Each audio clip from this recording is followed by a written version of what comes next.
What are you seeing as you're moving into the completion of your first year that are coming up as the main priorities of the Park Foundation right now? Ooh, well, I think I'm getting a little bit more momentum with the board as we have grown the board during this time, thanks to also just your help and your direction. So that's good.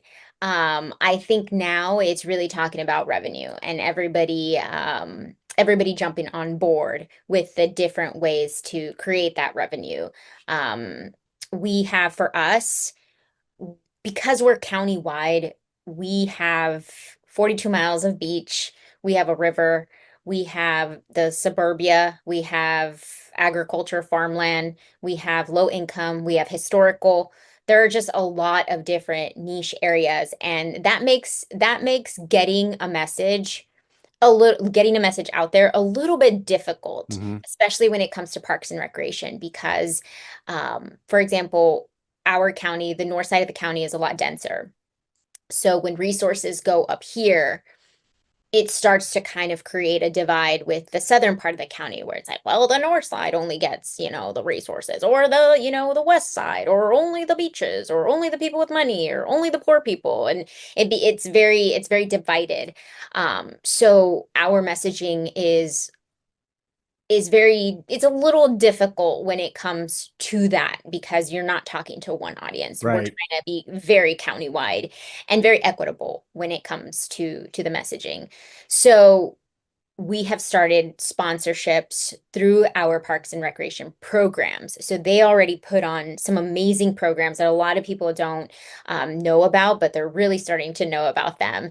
And now with a sponsorship tacked onto them, not only are we able to support and enhance these programs, we're also able to create a community around that through those businesses that had no idea. And then they come and they're like, oh, wow, this is really great. I want to do this again. Or how do I get more involved? Or let me bring so and so's business over because they would love it too.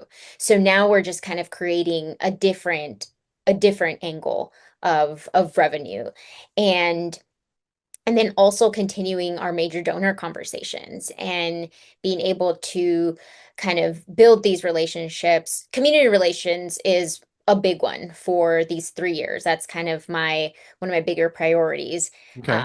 that's the only way we're going to really start creating that trust. Yeah, right. Get everyone to know who you are and what you do is Yes, number one in yes. every scenario. Right.